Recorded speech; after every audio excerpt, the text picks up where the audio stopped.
Most travelers rush to the turquoise waters of the Adriatic, leaving Croatia's beating heart undiscovered.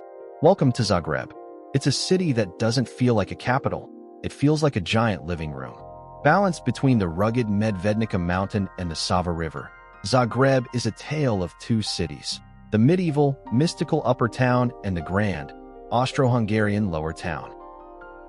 The Croatian National Theatre is the country's premier cultural institution and a striking landmark in the center of Republic of Croatia Square.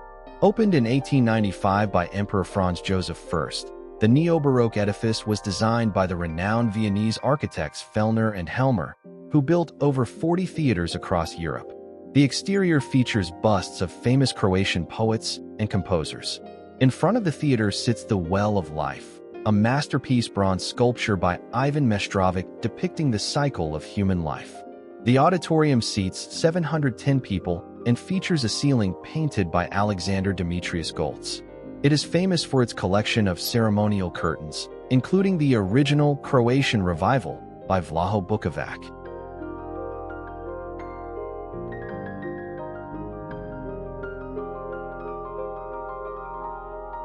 The monument to Marko Marulić is a tribute to the father of Croatian literature, a Renaissance poet and humanist best known for his epic poem Judita. The statue was created by Vlado Radić and installed in 1999 to mark the 500th anniversary of the completion of Judita. It is a larger-than-life bronze figure of Marulić in a seated position, heavily cloaked and appearing in deep contemplation. Marulić is celebrated for writing in the Croatian language at a time when Latin was the dominant language for literature and scholarship, helping to elevate Croatian to a literary status. The monument is situated in Marulić Square, part of the city's Green Horseshoe of parks in the Lower Town. It faces the stunning Croatian State Archives, widely considered one of the finest Art Nouveau buildings in Europe.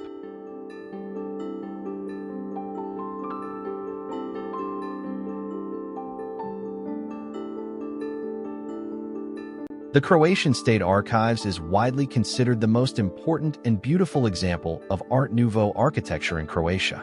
Located in the Green Horseshoe of Zagreb's Lower Town, this monumental building was completed in 1913 to serve as the National and University Library.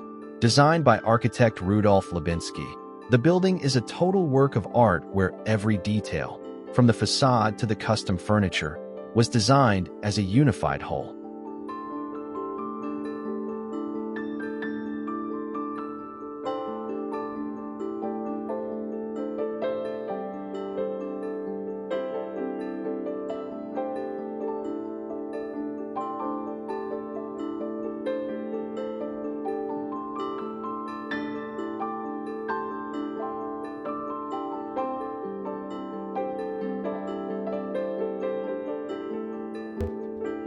The King Tomislav Monument is a major landmark, honoring the first Croatian king who unified the country and was crowned in 925 AD. This imposing bronze equestrian statue stands roughly 6 meters tall on a high stone pedestal at the southern entrance to the city's Lower Town. The monument dominates King Tomislav Square, which is considered one of Zagreb's most beautiful and elegant public spaces. To the north of the statue sits the striking Yellow Art Pavilion, creating a picturesque architectural axis.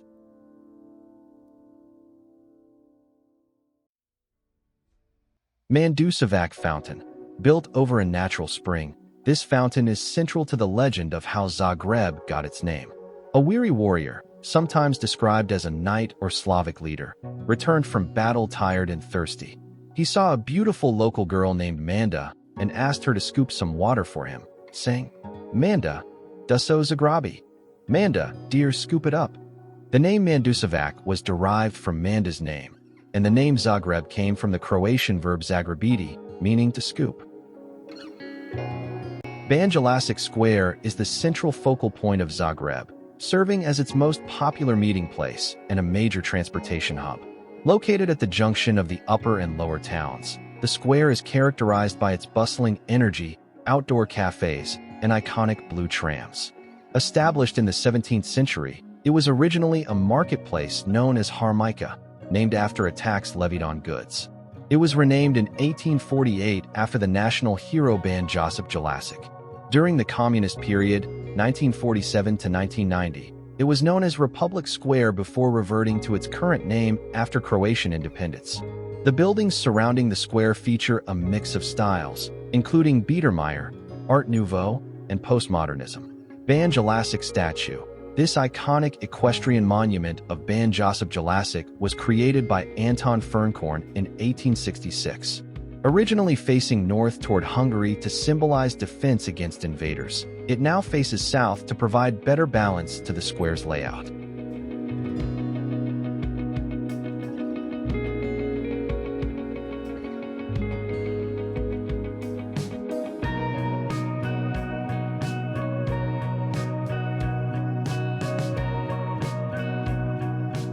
Zagreb Cathedral, officially the Cathedral of the Assumption of the Blessed Virgin Mary, is the tallest building in Croatia and the city's most iconic landmark. Dominating the skyline from its location and capital, its twin neo-Gothic spires reach a height of 108.4 meters. After nearly 6 years of closure following the devastating March 2020 earthquake, the cathedral officially reopened to worshippers and visitors for the Christmas holidays in late 2025. The cathedral's foundation dates back to 1094, though the original structure was destroyed by the Tatars in 1242. Following a major earthquake in 1880, architect Hermann Ball led a massive reconstruction that gave the cathedral its current neo-Gothic appearance. A clock from the original facade is kept on site, permanently stopped at 7:03, the exact time the 1880 earthquake struck.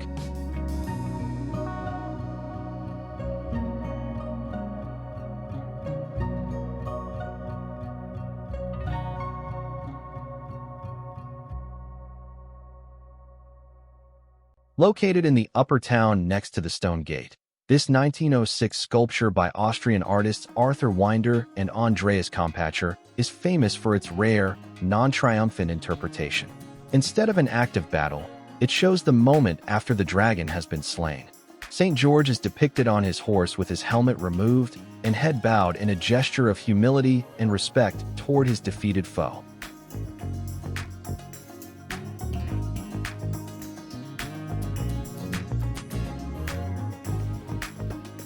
Stone Gate is the last remaining medieval city gate of Old Zagreb, Gradec, and the city's most significant religious shrine.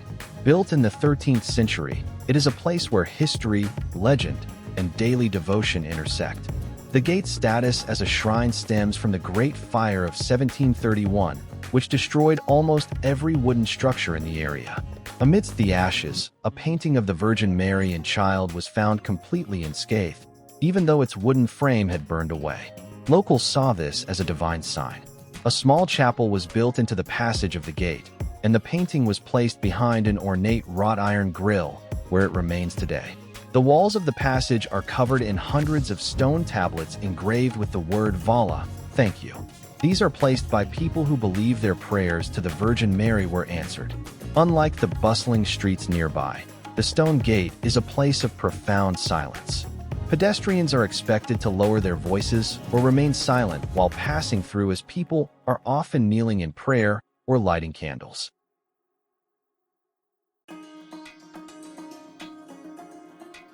St. Mark's Church is the iconic centerpiece of St. Mark's Square in Zagreb's Upper Town. It is one of the oldest architectural monuments in the city and serves as a powerful symbol of Croatian identity.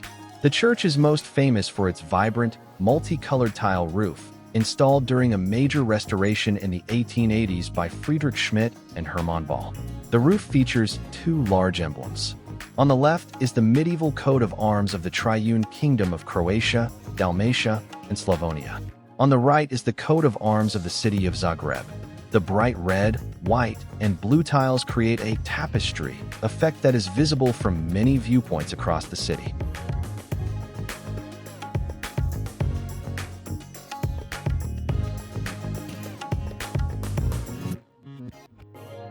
The Museum of Broken Relationships is one of Zagreb's most famous and unique attractions, dedicated to the universal experience of love and loss.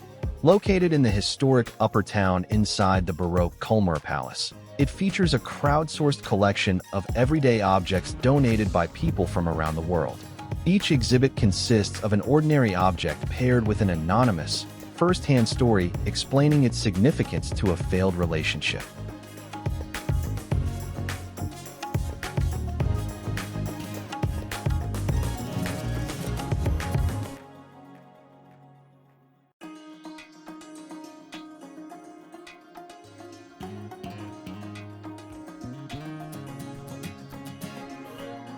Latrskak Tower is one of the most recognizable symbols of Zagreb, standing guard over the entrance to the upper town for over 750 years. It is famous globally for its daily noonday ritual and its panoramic views. The tower's most famous feature is the Grick cannon, which is fired every single day exactly at 12 p.m.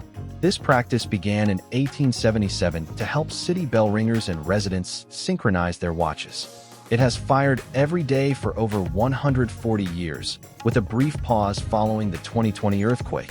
It is incredibly loud. Locals often check their watches by it, while unsuspecting tourists are frequently startled by the boom that echoes across the city.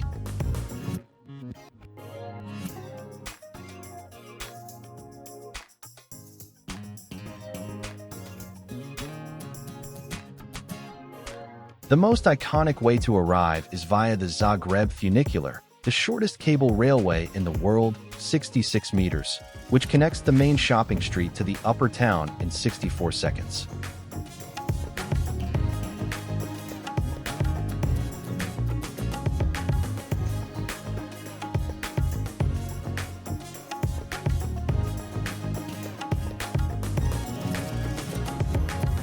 Cravata, the Croatian word for necktie, is much more than a fashion accessory. It is a source of national pride. Croatia is recognized as the birthplace of the necktie, which evolved from scarves worn by 17th-century Croatian soldiers. Dolac Market, often called the belly of Zagreb, is the city's most famous and oldest open-air farmers market. Established in 1930 on an elevated square just above the main Banja Luka Square, it serves as the vibrant heart of local life, where farmers from surrounding villages sell fresh produce. The market is divided into two main levels. Upper level, open air, famous for its iconic red umbrellas. This area features stalls overflowing with seasonal fruits, vegetables, flowers, and local honey. Lower level, indoor, located beneath the square, this sheltered area houses butchers, bakeries, and dairy vendors selling the local specialty fresh cottage cheese and sour cream.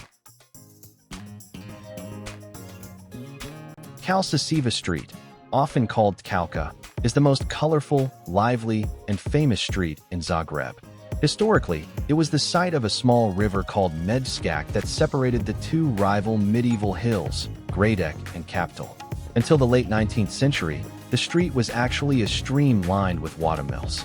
Due to pollution from local workshops, the stream was filled in and converted into the street you see today. In the early 20th century, it was the center of Zagreb's legal red light district. Every second house was a licensed brothel, marked by distinctive colored lanterns. Look for the bronze statue of Maria Jurić-Zagorka, Croatia's first female journalist and most popular novelist, who stands defiantly near the entrance of the street. Today, it is the heart of Zagreb's social life. The street is a continuous line of outdoor terraces. It is the perfect place to experience the Croatian ritual of drinking coffee for hours while people watching. You can find everything here, from traditional Croatian dishes to international street food.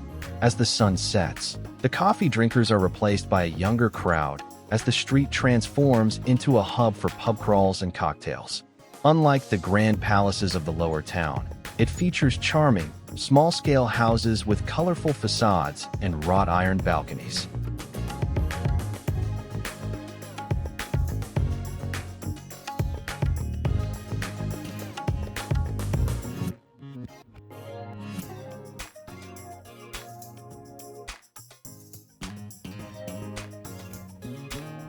Park Maksimir is Zagreb's oldest and largest public park, founded in 1794 by Bishop Maximilian Vrovac. Designed in the style of an English landscape garden, this 316-hectare green lung of the city features a mix of centuries-old oak forests, rolling meadows, and 5 artificial lakes. Zagreb Zoo, located in the southern part of the park, it houses over 7,000 animals across 383 species, including red pandas, lions, and snow leopards. Visit the Vidikovac, Bellevue Pavilion, an 1843 gazebo that offers a panoramic viewpoint and a cafe. Other historic structures include the Echo Pavilion and the Swiss House. Spring, May, and autumn are highly recommended for their vibrant colors and pleasant walking weather. Weekdays are best if you prefer to avoid the busy Sunday crowds.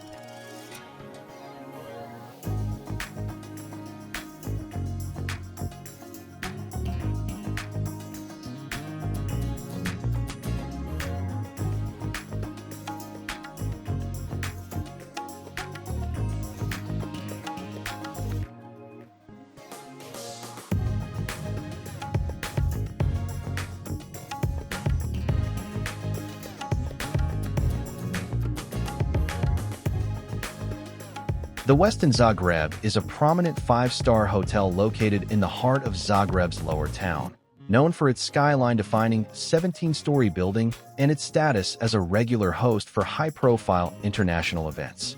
It is adjacent to the Marmara Museum and within a 10 to 15-minute walk of major sites like the National Theatre, Viennese Square, and the Botanical Garden.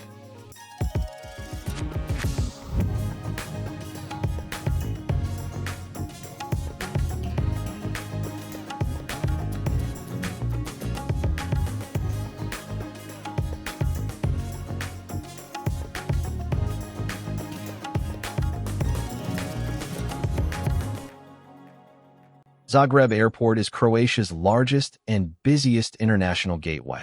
It is located in Velika Gorica, approximately 10 to 15 kilometers southeast of the Zagreb city center.